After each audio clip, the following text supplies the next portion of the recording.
Pemirsa Kementerian Lingkungan Hidup atau Badan Pengendalian Lingkungan Hidup membentuk satuan tugas guna mengendalikan kebakaran lahan tahun 2026.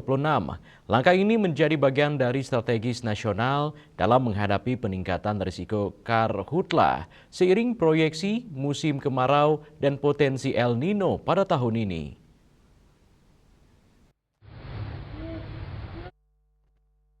Menteri Lingkungan Hidup atau Kepala Badan Pengendalian Lingkungan Hidup, Hanif Faisal Nurrafiq menegaskan bahwa pendekatan pengendalian karhutla harus berfokus pada pencegahan yang terstruktur dan terpadu. Hanif menambahkan, data menunjukkan peningkatan signifikan kejadian karhutla pada awal tahun 2026 dengan jumlah titik panas mencapai 3.609 atau meningkat 3 kali lipat dibandingkan periode yang sama tahun sebelumnya. Luas kebakaran hingga Februari 2026 juga tercatat meningkat tajam, mencapai lebih dari 32.000 hektar dengan wilayah Sumatera dan Kalimantan sebagai daerah paling terdampak. Menghadapi kondisi tersebut, KLH atau BPLH menetapkan Satgas Pengendalian Kebakaran Lahan Hutan tahun 2026 yang terdiri dari tim pendamping, tim sekretariat, dan tim klarifikasi. Satgas ini bertugas memperkuat koordinasi pusat dan daerah serta memastikan langkah pencegahan dan penanganan dilakukan secara tepat dan efektif hingga tingkat tapak. Salah satu fungsi utama Satgas diarahkan untuk memperkuat early fire response melalui aktivasi posko pengendalian karhutla di daerah rawan hingga tingkat desa. Selain itu, kesiapsiagaan sumber daya manusia, sarana prasarana, serta dukungan dari pemerintah daerah dan pelaku usaha menjadi fokus utama dalam pelaksanaan pengendalian. Sekalian peserta apel siaga pengendalian karhutla tahun 2026 yang kami banggakan. Pertama-tama, marilah kita panjatkan puji dan syukur kepada Allah Subhanahu wa Ta'ala karena berkat rahmat dan karunia pada hari ini kita dapat melaksanakan apel siaga pengendalian karhutla tahun 2026.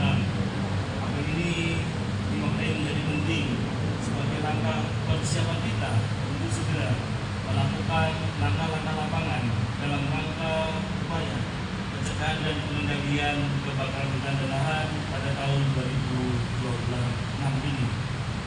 Tentu saja yang kami hormati, kita banggakan bahwa sesuai dengan forecasting atau prediksi dari Badan Meteorologi dan Geofisika Republik Indonesia pada tahun ini, Republik Indonesia akan memasuki musim kemarau yang relatif lebih cepat dan berakhir relatif lebih lama.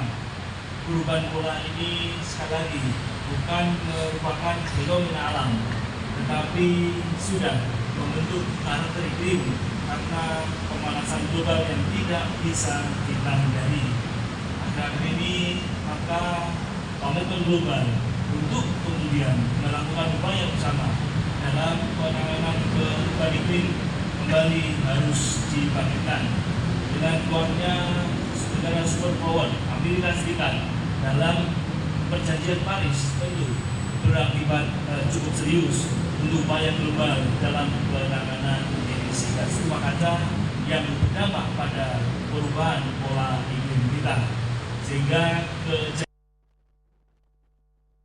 BMKG memprediksi musim kemarau tahun 2026 akan berlangsung lebih kering dan panjang dengan indikasi El Nino lemah hingga moderat. Kondisi ini diperkirakan meningkat potensi kebakaran, terutama di wilayah rawan seperti Riau dan Kalimantan Barat, sehingga kesiapsiagaan harus diperkuat sejak dini. Dari Jakarta, Julius Warta dan Ketut Sumadiasa melaporkan.